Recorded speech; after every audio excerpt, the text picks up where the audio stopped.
VD. സതീശന്റെ കൂടെ നിന്ന് ചായ കുടിച്ചോണ്ടിരിക്കുകയാണെങ്കിൽ വി.ഡി. സതീശൻ വിചാരിക്കും ഇങ്ങനെ ഞാൻ മിസ് ചെയ്തു ഒരുപാടെന്ന് എന്ന് പറഞ്ഞിട്ട് വി.ഡി. സതീശൻ ചേർത്ത് പിടിക്കും. തിരുവഞ്ചൂരിന്റെ കൂടെ ഇരിക്കുമ്പോൾ തിരുവഞ്ചൂരും വിചാരിക്കും പാവം എൻ്റെ ഞാൻ അത്രയും മിസ് ചെയ്ത മനുഷ്യനായത്. എല്ലാവരും അങ്ങനെ ചിന്തിക്കും. ആണ് പിന്നെ രമേശ് ചെന്നിത്തലയുടെ ഏറ്റവും വലിയ ക്വാളിറ്റി അതാണ്.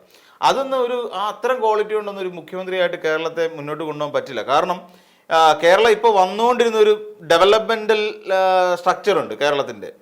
അപ്പോൾ അത് മെയിൻറ്റെയിൻ ചെയ്യണം. അത് മെയിൻറ്റെയിൻ ചെയ്യണമെന്നുണ്ടെന്നുണ്ടെങ്കിൽ ഈ പറയുന്ന പോലെ ഇനി ഒരു ലോക്കൽ കയറി ഇരുന്നിട്ട് കാര്യമൊന്നുമില്ല. അതിനെ നടപ്പിലാക്കാൻ ഇച്ഛാശക്തിയുള്ള അല്ലെങ്കിൽ ഈ വകുപ്പുകളെയൊക്കെ ഏകോപിപ്പിക്കാൻ തക്ക ശേഷിയുള്ള പവർഫുൾ ആയിട്ടുള്ള ഒരാളായിരിക്കണം ഇനിയും മുഖ്യമന്ത്രിയായിട്ട് വരേണ്ടത്.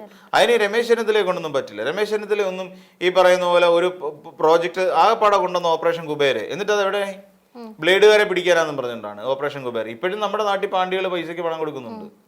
10 രൂപ പലിശയ്ക്ക് 20 രൂപ പലിശയ്ക്ക് പൈസ കൊടുക്കുന്നുണ്ട്.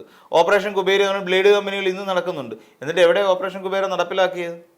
അതൊന്നും ഫലപ്രദമായിട്ടില്ല. അത് കുറെ കാലം എടുത്ത് പൊക്കിക്കൊണ്ടാണ്. ഈ പ്രതിപക്ഷ നേതൃസ്ഥാനത്തിൻ്റെ സമയത്ത് ഏതാണ്ട് ഇവിടെ മലമറിച്ചിട്ടുണ്ടോ പിന്നെ രമേശ് ചെന്നിത്തല? എന്തെങ്കിലും കൊള്ളാവുന്ന ഒരു ആരോപണം സർക്കാരിനെതിരെ ഉയർത്തിക്കൊണ്ടുവന്ന് സർക്കാരിനെ ഡെഡ് ലോക്ക് ചെയ്തു എന്ന് പറഞ്ഞിട്ടൊരു സംഭവം നടത്തിയിട്ടുണ്ടോ? ഇല്ല. ഇപ്പൊ തന്നെ കൊണ്ടുവന്നൊരു സ്പ്രിംഗ്ലർ ഡേറ്റ കവർച്ച, ഡേറ്റ ചോർച്ച നടക്കുന്നു എന്നൊക്കെ പറഞ്ഞിട്ട് അവിടെ പോയി ഹൈക്കോടതി പോയി കഴിഞ്ഞപ്പോൾ ഇൻഡാസ് ഹൈക്കോടതിയിൽ നിന്ന് കിട്ടി. ഏറ്റവും നല്ല സർക്കാരാണ് ഇതൊന്നും. ഇതും മേടിച്ചുകൊണ്ട് വന്ന ഒരാളാണ്. അപ്പൊ ഈ രമേശ് ചെന്നിത്തലയെ കൊണ്ട് അങ്ങനത്തെ ചില കാര്യങ്ങൾ നടപ്പിലാക്കാൻ മാത്രമേ പറ്റൂ. അല്ലാതെ ഒരു കാര്യമാത്ര പ്രസക്തമായ ഒരു ഭരണം മുന്നോട്ട് കൊണ്ടുപോകാനോ വകുപ്പുകളെ ഏകോപിപ്പിക്കാനോ ഉള്ള ശേഷിയൊന്നുമില്ല. ഇനിയിപ്പോൾ മുഖ്യമന്ത്രി ആയാലും ഈ ഒരു പ്രശ്നം ഉണ്ടാവും. കാരണം ചെന്നിത്തലയുടെ പിന്നെ ആകപ്പാടെ വി.ഡി. സതീശനെ സപ്പോർട്ട് ചെയ്യുന്ന 6 പേരേ ഉള്ളൂ. ബാക്കിയുള്ളവരെല്ലാം പിന്നെ ചെന്നിത്തലയുടെ പക്ഷക്കാരും കെ.സിയുടെ പക്ഷക്കാരുമോ. കെ.സി ഒരിടെ അവൻ വിളിക്കും നീ പോകണ്ട.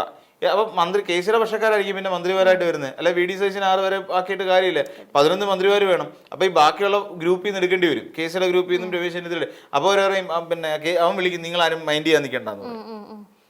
അപ്പൊ വല്ല ആക്ഷൻ എടുക്കാൻ പറ്റുമോ? ഷോക്കോസ് കൊടുക്കാനല്ലേ പറ്റുള്ളൂ.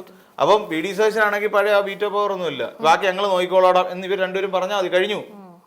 ഏത് മന്ത്രിക്കാണെങ്കിലും ഈ പറയുന്ന മുഖ്യമന്ത്രിയെ അനുസരിക്കണം എന്ന നിയമമൊന്നുമില്ല. അപ്പൊ അങ്ങനെ വരുമ്പോൾ എന്ത് ചെയ്യും? വകുപ്പുകൾ മൊത്തം താളം തെറ്റും. കേരളത്തിന്റെ ഭരണ സംവിധാനം താളം തെറ്റുന്ന ഒരു അവസ്ഥയിലേക്കാണ് പോകുന്നത്.